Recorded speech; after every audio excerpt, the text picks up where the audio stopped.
சீன அதிபர காணாமாமா. ஏலே போன வாரம் தான் போய் தைவான தாக்குறதுக்கு தயாராகுங்கடா அப்படின்னு சொல்லி உத்தரவுலாம் குடுத்துட்டு வந்தாரு. அத அவரு போய் குடுக்கலையாமா. ஃபோன்லயே குடுத்துட்டாராமா. சரி ஏதோ குடுத்துட்டார்ல அப்படின்னு கேட்டா, இல்ல இந்த மாரி முக்கியமான விஷயத்துக்கெல்லாம் தலைவன் தான் களத்துல இறங்குவான். ஆனா அதிபர் ஷி ஜின்பிங்க காணாம். பச்சை பிள்ளையா இருந்தா தூக்கிட்டு போயிட்டாங்கன்னு சொல்லலாம். ஆனா அதிபரு ஒட்டுமொத்த நாடும் அவர் கையில தான் இருக்கு. எல்லா போஸ்டிங்க்கும் என் டாப்ல உட்கார்ந்து சேர்மன் அப்படின்னு சொல்லிட்டு போயிருவாரு.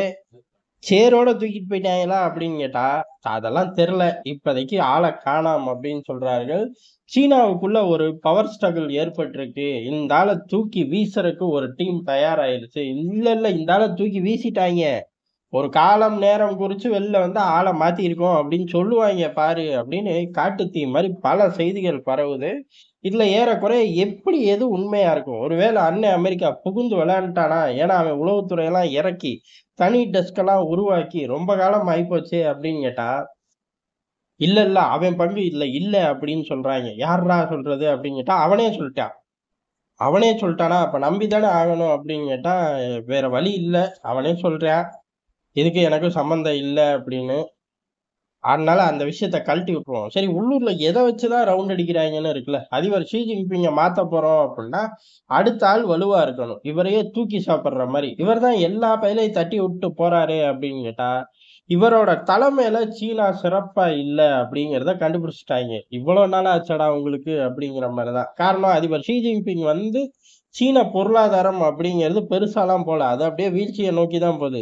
ஜம்முன்னு இருந்த இடத்துல வந்து உட்கார்ந்துகிட்டு, இல்லாத நொள்ளநாட்டியம் பண்ணிக்கிட்டு, கடைசியில என்ன பண்றதுன்னே தெரியாத ஒரு நிலைமையில போய் மொத்த நாடையும் நிறுத்திட்டார். அப்படி நிறுத்தினனால தான் இன்னைக்கு ரியல் எஸ்டேட்ல இருந்து எல்லா துறைகளும் படுத்து போச்சு.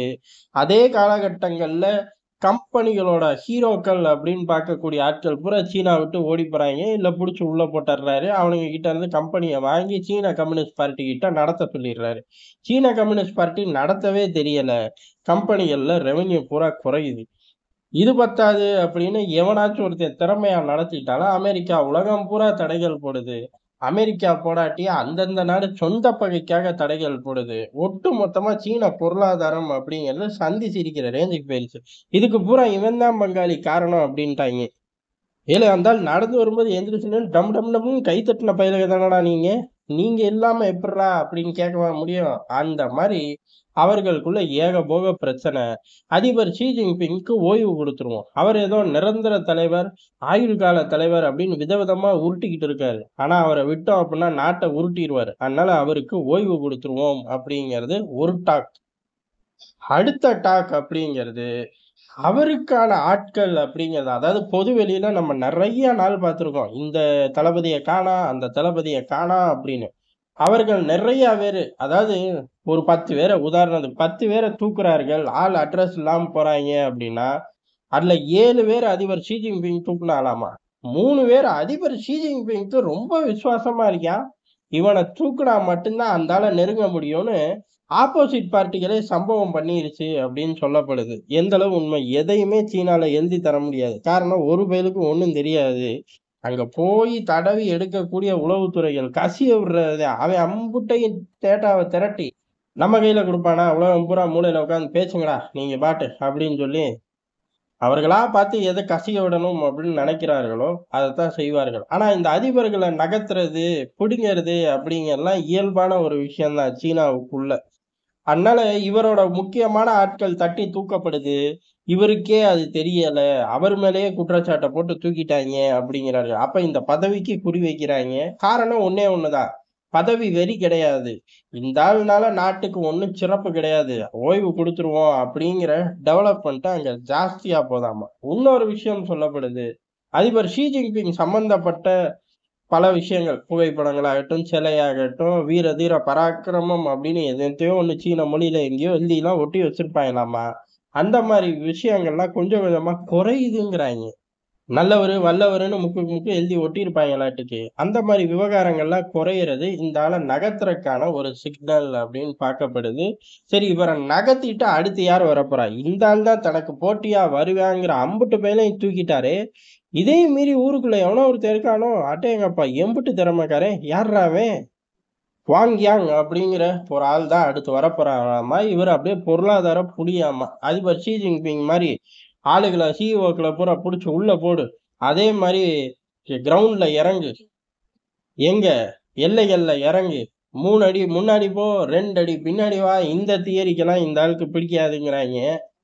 சீனால பிறந்துட்டு பிடிக்காதா? எப்புட்றா நம்புற மாரி இல்லையேடா அப்படின்னு கேட்டா, இந்த ஆளுக்கு பிடிக்காதாமா. இந்த ஆள் பொருளாதாரம் சார்ந்து வண்டிய ஓட்டிருவாரு. எப்படியாச்சும் ஓட்டி போய் லட்சக்கணக்கான அபார்ட்மெண்ட்டுகள் விக்காம கிடக்குங்கிறத போய் கோடிக்கணக்கான அபார்ட்மெண்ட்டுகள் விக்காம கிடக்குன்னு அந்த எண்ணிக்கை கூடிக்கிட்டே போதாமா. அதெல்லாம் விக்கறது தான் டார்கெட்டு. பயப்புள்ள ரியல் எஸ்டேட் கம்பெனி நிறைய வச்சிருக்கான்னு நினைக்கிறேன். அதனால அது சார்ந்து போவாரு. அதே மாரி பெரிய அளவு இந்த சிஇஓக்கள் அதிருப்தியெல்லாம் சரி பண்ணுவாரு. சீன கம்யூனிஸ்ட் பார்ட்டியில இருக்கக்கூடிய ஆட்கள நிர்வாகத்துல தலையிடாத, கல்லாப்பெட்டியில உட்கார்ந்து காச மட்டும் எண்ணிக்க அப்படிங்கிற அந்த ஒரு டைரக்ஷன குடுப்பாரு அப்படிங்கிறனால, இவரு வர்றதுக்கு அதிக வாய்ப்பு இருக்கு அப்படிங்கிறாய்ங்க. மனுஷன் யாருப்பா அப்படின்னு பார்த்தா, ஒரு தடவ அதிபர் ஷி ஜின்பிங் இந்த பக்கம் இருக்கக்கூடிய ஒரு பெருச வெளில அனுப்புங்கடா அப்படின்னு சொல்லி கேமரால படம் போட்டாரு. அதே வரிசையில தான் உட்கார்ந்துட்டு இருப்பாராமா. ஃபுட்டேஜ் கிடைச்சா எடுத்து பாருங்க.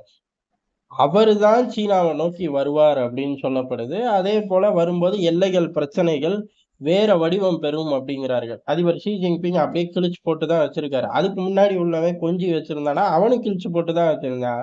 ஆனா இந்த ஆள் வந்தா சட்டிலா சில மாற்றங்கள் இருக்கும் அப்படின்னு பார்க்கப்படுது. அடிதடிய விட்டுட்டு வர்த்தகத்தையே நோக்கி போவார் அப்படின்னு. அதுக்காக தான் மெயினா இவர கொண்டு வராய்ங்க. ஷி ஜின்பிங்க வீட்டுக்கு அனுப்புறாய்ங்க அப்படின்னு மிகப்பெரிய தியரி டெவலப் ஆயி நிக்குது. எது? இந்த ஆள் 10 நாள் வெளில வரலையாமா. எப்ப இருந்து அப்படின்னா, ஏறக்குறைய ஒரு 1 மாச காலமாவே இந்த ஆட்களோட நடமாட்டம் அப்படிங்கிறது ரொம்ப கம்மியாயிருக்கு அப்படின்னு சொல்லப்படுது. முக்கியமான இடங்களுக்கே ஃபோன்ல தான் பேசுறாரு அப்படிங்கிற மாரி சொன்னனால தான், இவ்வளவு தூரம் காட்டுத் தீ மாரி பத்திக்கிச்சு. சீனால பவர் கைமாறுறது பெரிய விஷயம் கிடையாது. இயல்பான ஒண்ணுதான். ஆனா அதிபர் ஷி ஜின்பிங் தான் இருக்கும் வரை இந்த பதவி அப்படிங்கிறதுக்காக நெறைய விஷயங்கள் ஏன்னா அவங்க அப்பாவ புடிச்சு இவர தூக்கி உள்ள வச்சனால ஏகப்பட்ட விஷயங்கள் மாத்தி வச்சிருந்தாரு. என்னதான் மாத்தி வச்சிருந்தாலும், அங்க எல்லாத்தையும் கிளச்சு போட ஆள் இருக்கு அப்படிங்கிற மாரி தான் இந்த செய்தி வருது. இது மட்டும் உண்மையானா, அதிபர் ஷி ஜின்பிங்கோட ஆட்டம் அப்படிங்கிறது முடிவுக்கு வந்துரும். புது ஆள் எப்படி ஆடுவான்? அதே ஆள் தான் புதுசு, சட்டை பழசுங்கிற மாரி, அதே 3 அடி, 2 அடி அப்படின்னு வீணா போய் வருவாரான்னு கேட்டா, இல்ல, இல்ல. அவரு இந்த காலியான அபார்ட்மெண்ட்ட விக்கிறதுலே கண்ணும் கருத்துமா இருக்காரு அப்படின்னு ஒரே புடிவாதமா நிக்கிறாய்ங்க. பயப்புள்ள ரியல் எஸ்டேட் கம்பெனி வச்சிருந்தா நாறி போயிரும்டா. வித்ததுக்கு அப்புறம் பழையபடி பஞ்சாயத்து பண்ண ஆரம்பிச்சுருவான். நாங்கலாம் அழகா அதிபர் ஷி ஜின்பிங்க எப்படி மிரட்டி ஒடுக்குறதுங்கிறத கத்துட்டு வச்சிருக்கோம். ஆட்கள மாத்தி திருப்பி எங்கள எஃபோர்ட் போட வச்சுறாத அப்படிங்கிறத அமெரிக்கா, இந்தியா, பிரிட்டன் போன்ற நாடுகளோட எண்ண ஓட்டமா இருக்கும். எப்படி வந்தாலும் என்ன, நமக்கு தான் அதிபர் ஷி ஜின்பிங் தெரியும். இப்ப புதுசா வரப்போற ஆளோ, இல்ல அவருக்கு அடுத்து 10வது ஆளா வரப்போற லிஸ்ட் கூட மத்த நாடுகள் கிட்ட இருக்கும். இந்தியா, அமெரிக்கா, பிரிட்டன் போன்ற நாடுகள்ட்ட இருக்கும். அதுல எவன் தேறுவான், தேறாது அப்படிங்கிற ஒட்டுமொத்த பட்டியலையும் அவர்கள் வச்சிருப்பார்கள். ஹைட்டு, வெயிட்டு, பிளட் குரூப் அம்புட்டும் வச்சா மட்டும் தான் சீனாவ தூக்கி போட்டு அடிக்க முடியும். அதனால மாற்றங்கள் ஒண்ணும் பெருசா நமக்கு பாதிப்பு அலர்ட்டா இருக்கணும் அப்படிலாம் ஒண்ணும் கிடையாது. ஆனா அந்த மாற்றங்கள் வரும்போது அதிபர் ஷி ஜின்பிங் ஆட்டம் முடிவுக்கு வருது அப்படிங்கிறது ஓகே. அடுத்த ஆள எப்படி தூக்கி போட்டு மிதிக்கிறதுங்கிறத யோசிப்போம்.